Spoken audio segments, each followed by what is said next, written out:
So, the first thing you need to understand is my grandmother has always been a little off. When I told her about the monster in my closet, she gave me a smelly pillow to sleep with.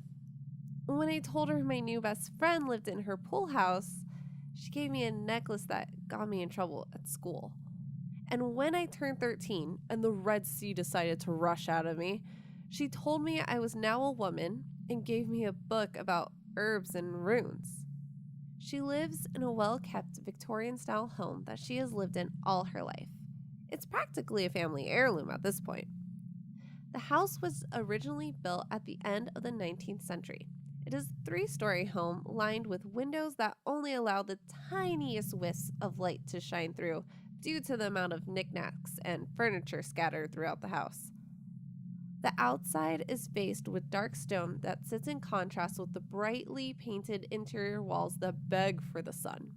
Of course, that dark old house doesn't help the rumors that have always circulated. My dear old grandmother is still known as the town witch. Luckily, no one has come at her with pitchforks and fire. Yet.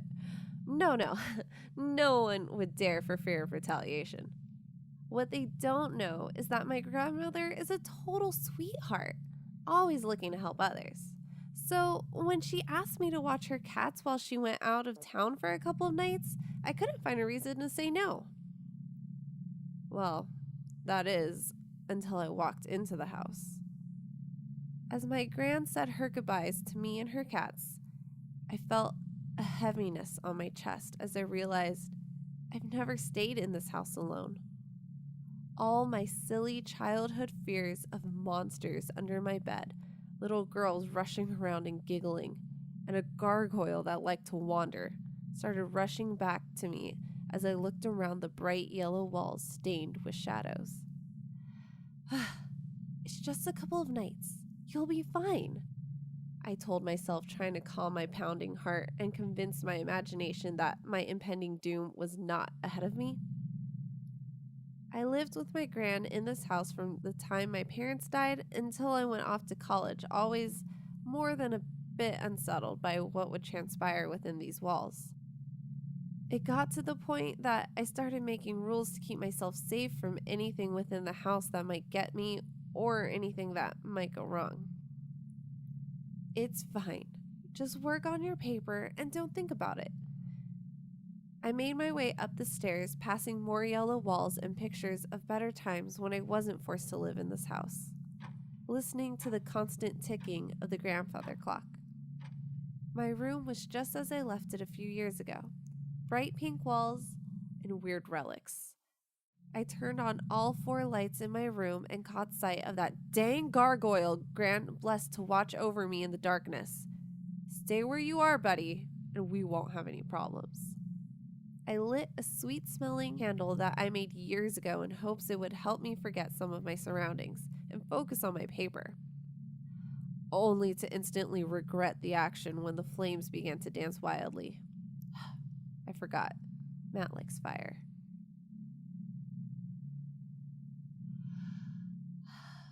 Deep breath. Focus. You're fine. It's just a weird old house and a stupid gargoyle. Words for my paper came at a snail's pace.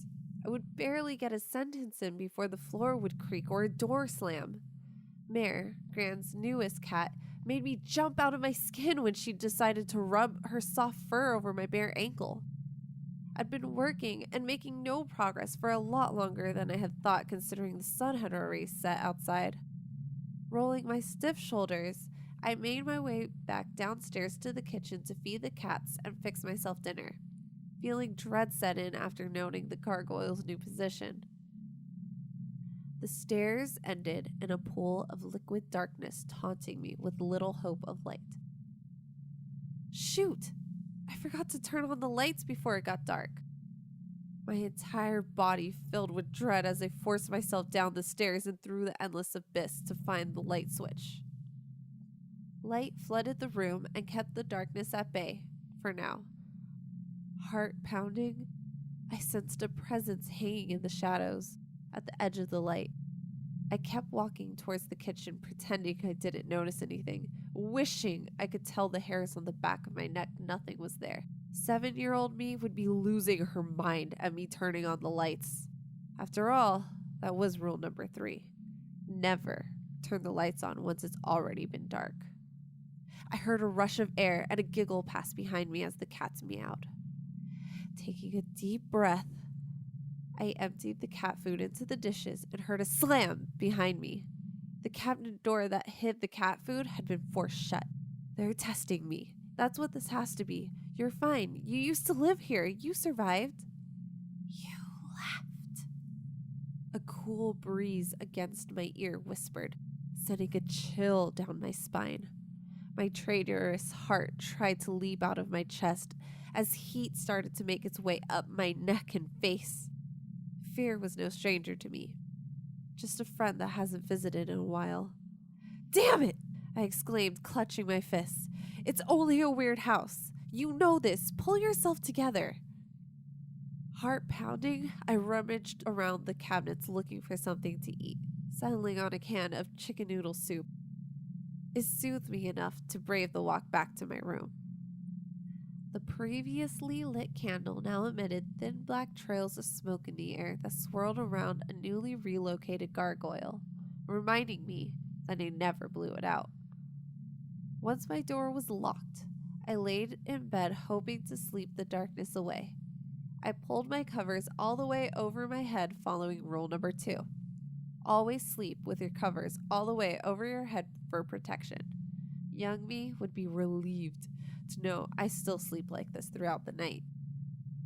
I laid in my soft bed hoping for sleep to take me when I heard the familiar sound of footsteps.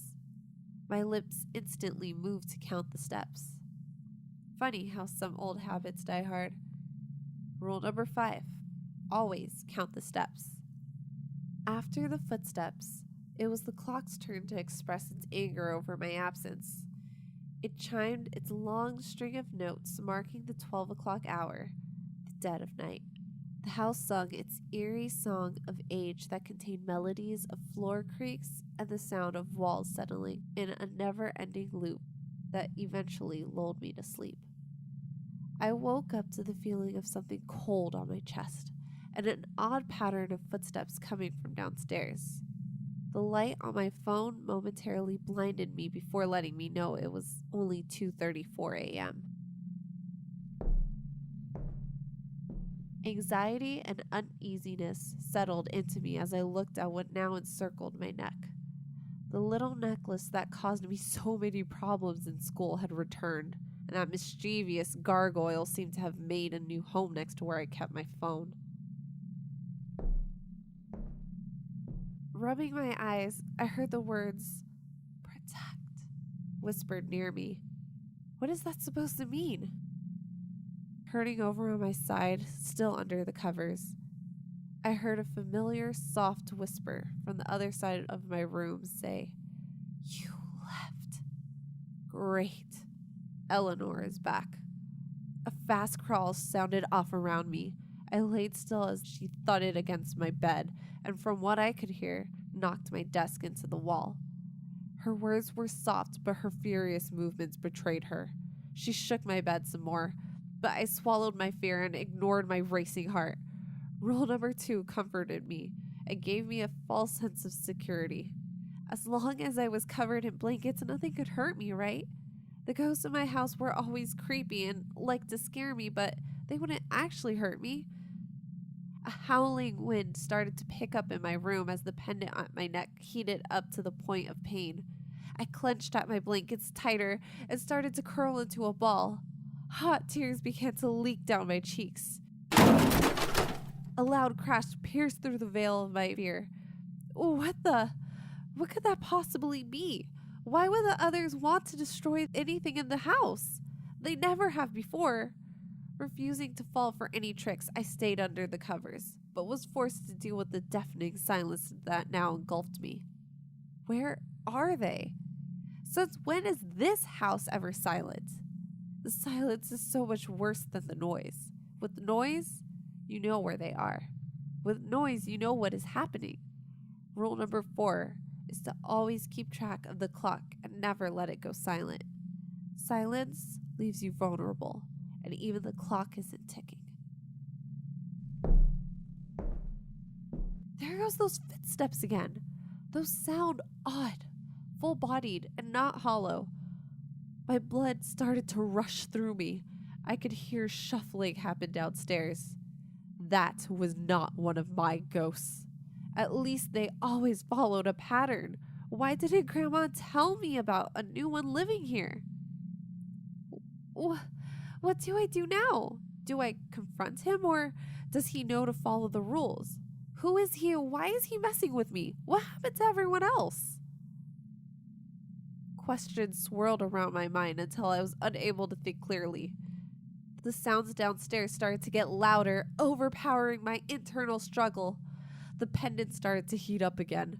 My poor little heart is going to give out by the end of the night. I planned to just sleep the event off. Most ghostly encounters can be completely ignored, especially if they're stuck in a loop. But this one was lasting forever. I started counting my breaths to help maintain my sanity.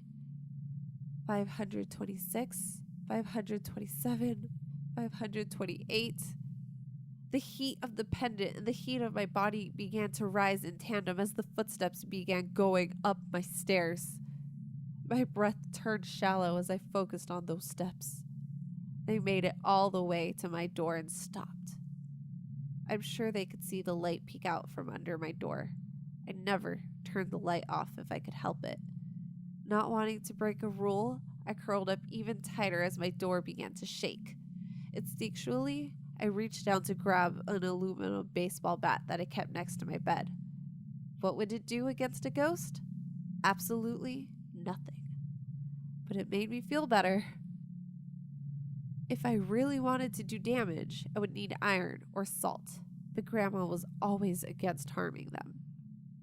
Whatever it is, kicked out my door, causing an ear-splitting sound of wood giving way.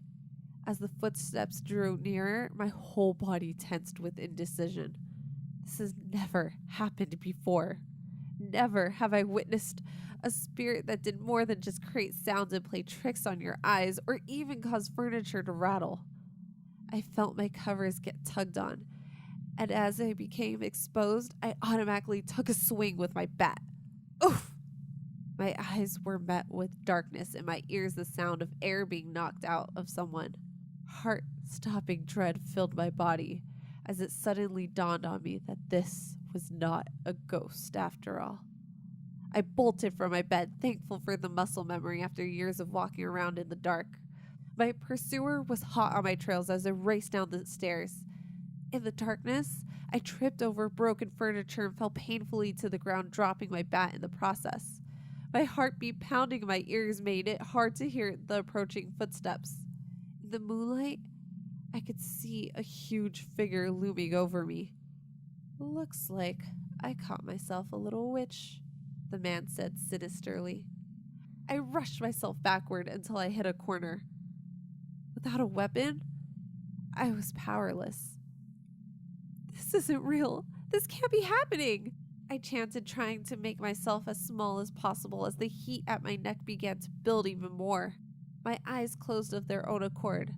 As the world started getting louder and hotter, it all became too much, and I thought I heard a woman scream, only to find out it was me. I was not going to make it out of this. The man lifted me by the hair clean off the ground and slammed me into the wall. "You will pay for your unholy ways." His breath washed over me, momentarily cooling my now boiling skin. "Let me go!" I screamed, scratching and kicking to no avail, causing him to tighten his grip on my hair.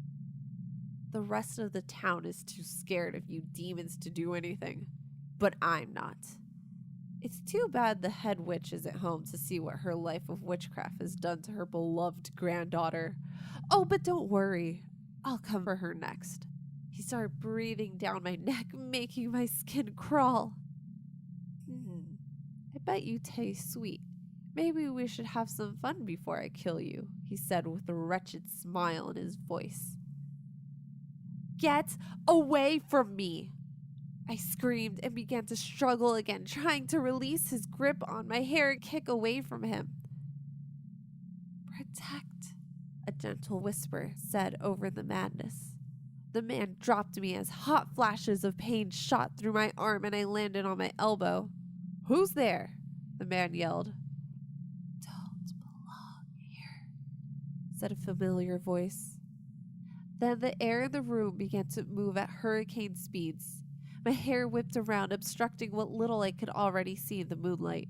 "No! No! No!" the man yelled as he lifted off the ground. Right at that moment, my hair completely covered my face, blinding me, as a sickening, squelching sound pushed into my ears as the wind died down. I briefly caught sight of the man's feet now laying on the ground, before every emotion pounding through me knocked me out and cast me into darkness. I awoke the next morning, comfortably situated in my bed, greeted by bright pink walls and sunshine. The events of the night before, nothing more than a fading dream. I knew having to write a horror story for school in a creepy old house would mess with my head. My gargoyle friend was sitting where he belonged, and the cats meowed for their food as normal. Of course everything is normal, you silly girl, I laughed at myself. A welcomed calm washed over my body that slammed to a halt as soon as I saw the exact image of the pendant that hung from my neck burned into my skin over my heart. "What the?"